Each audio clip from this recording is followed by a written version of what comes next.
The morning bell had barely finished ringing when Miss Harper noticed a small shadow lingering outside her classroom door. She pushed her glasses up the bridge of her nose and called gently, "You can come in, sweetheart." Slowly, a little girl stepped inside, soaked from the rain, hair dripping in tangled ropes down her shoulders. Her oversized hoodie clung to her like a second skin, and her shoes left tiny puddles with every hesitant step. The class fell silent, staring. Miss Harper had taught for 10 years, and she knew the signs: fear, exhaustion, and a kind of quiet sadness in the girl's eyes that didn't belong in a child.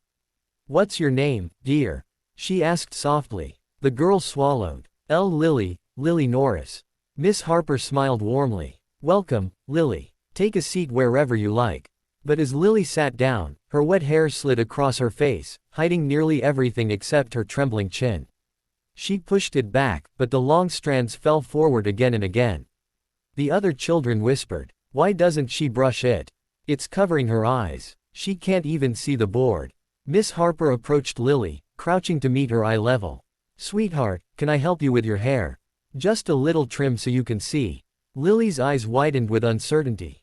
She opened her mouth to say something, but stopped. Instead, she nodded shyly. Miss Harper grabbed the small, silver scissors from her desk drawer. She'd used them countless times for quick fixes: a loose thread, a crooked art project, a snagged ribbon. Never anything like this. But she moved slowly, gently lifting section after section of Lily's hair. The classroom was so silent you could hear the faint snip, snip, snip. Strands drifted to the floor like fallen feathers. Lily stared at her lap, twisting her fingers together. "You're doing great," Miss Harper murmured. "Just a little more so you can see properly." When she finished, Lily looked up, and for the first time, her full face was visible. She had bright, intelligent eyes and delicate features that had been hidden beneath the tangled curtain.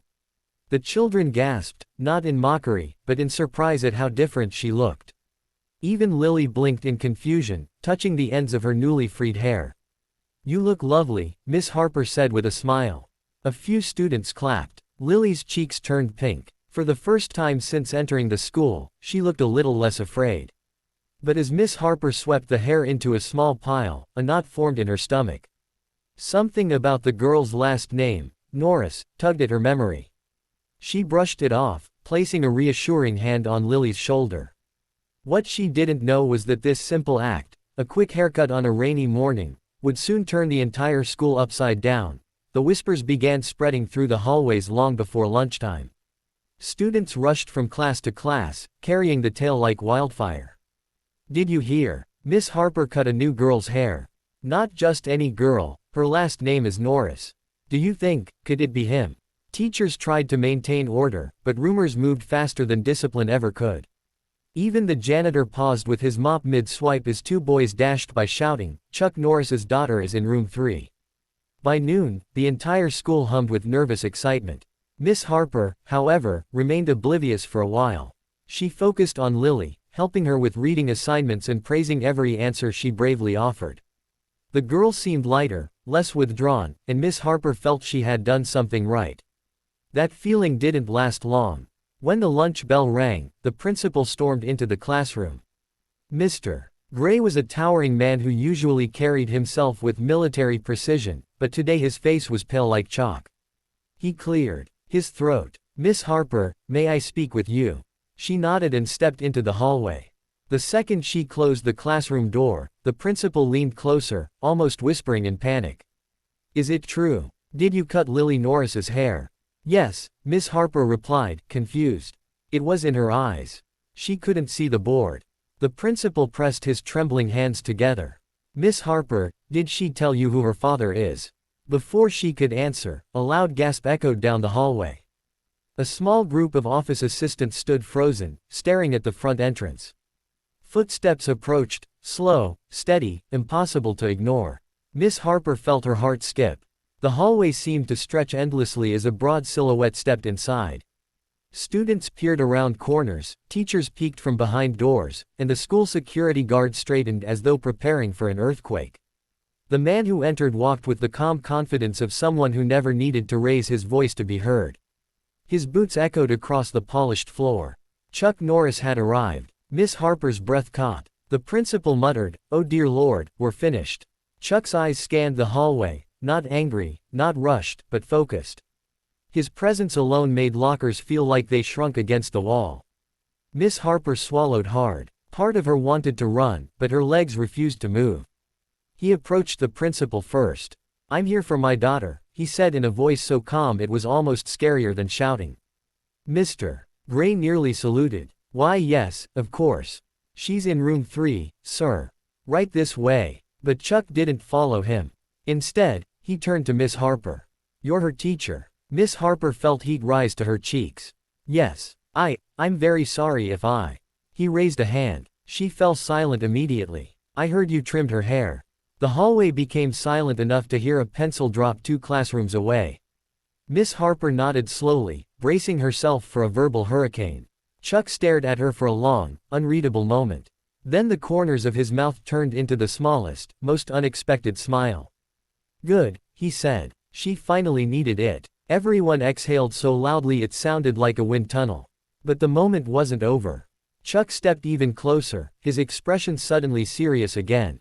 "Now," he said, "take me to my daughter." Miss Harper nodded, her hands trembling slightly, and led him back into the classroom, unaware that what would happen next would shock everyone even more. Miss Harper pushed open the classroom door, and instantly the children froze like statues. Every whisper died mid-sentence. Every pencil stopped mid-scribble. Even the classroom hamster stopped spinning in its wheel. Chuck Norris stepped inside behind her. It felt as though gravity shifted. Lily, who had been quietly coloring at her desk, looked up, and her eyes widened. She slid out of her chair and ran straight into her father's arms before anyone could blink. "Daddy." Chuck lifted her effortlessly, holding her close. For the first time since he'd entered the school, his expression softened into something warm and human. He kissed the top of her freshly cut hair. "You look beautiful, sweetheart," he said loud enough for the class to hear. "Now I can finally see your eyes again." A few students gasped. One boy whispered, he approved. He actually approved. Another elbowed him. "Shish, don't make him change his mind." Chuck set Lily down gently, then turned his attention to the rows of children staring at him as if witnessing a miracle. Some sat stiff with fear, others leaned forward with excitement. One kid in the back casually fainted. "Hello," Chuck said with a nod.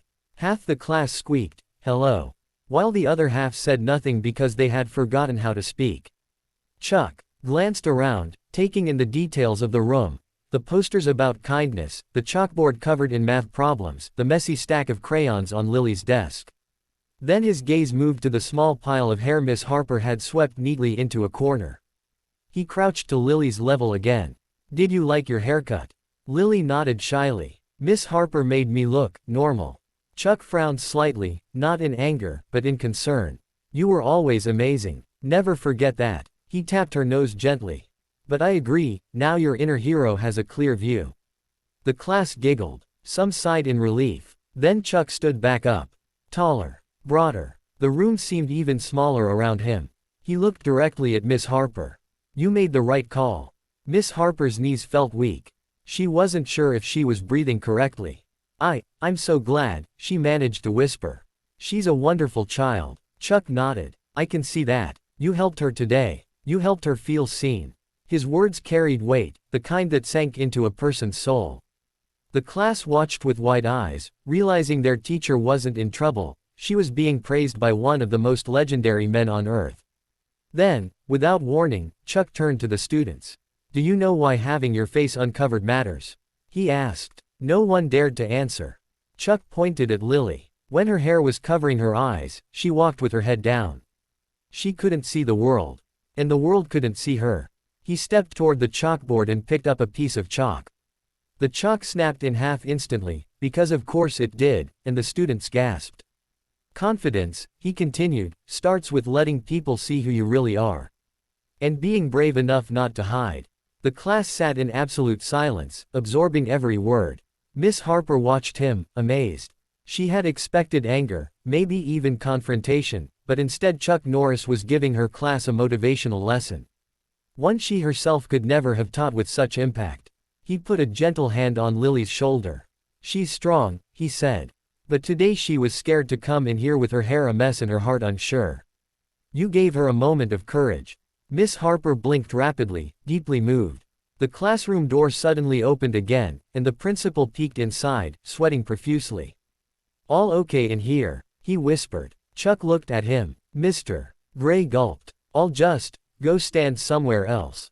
The door shut immediately. The tension dissolved into soft laughter from the kids.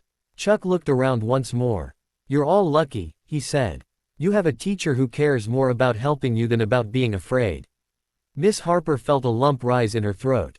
Then Lily tugged on her father's sleeve. "Daddy, can you stay for story time?"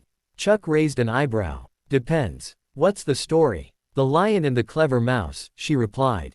Chuck smiled. "A story about strength and kindness working together. That sounds just right." The children cheered. Miss Harper handed him the big picture book, still in awe. Chuck Norris, sat in the tiny reading chair, knees nearly touching his chin, and began reading to the class. Every child leaned forward, hanging on every word. Even the classroom hamster pressed against the glass, listening. And in that moment, the entire school realized something extraordinary. Chuck Norris was not there to intimidate. He was there to protect. And everything about Miss Harper's life was about to change because of this one unexpected day. But she had no idea just how far that change would go. The news of Chuck Norris sitting in Miss Harper's classroom spread through the school faster than lightning.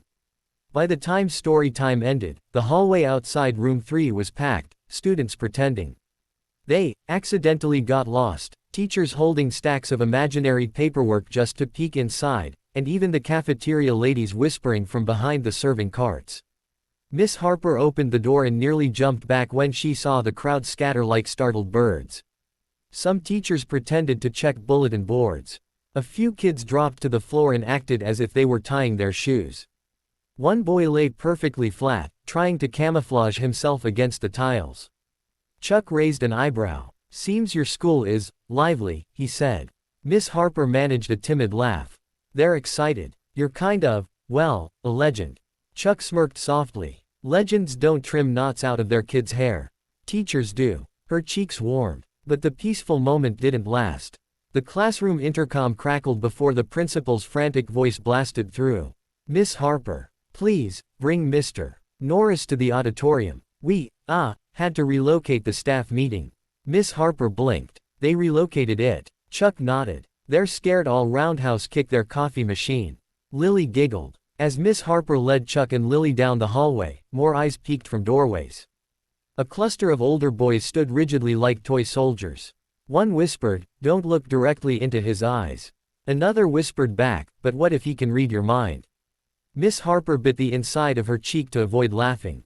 The auditorium doors swung open dramatically as the principal rushed toward them, nearly tripping over a microphone cable.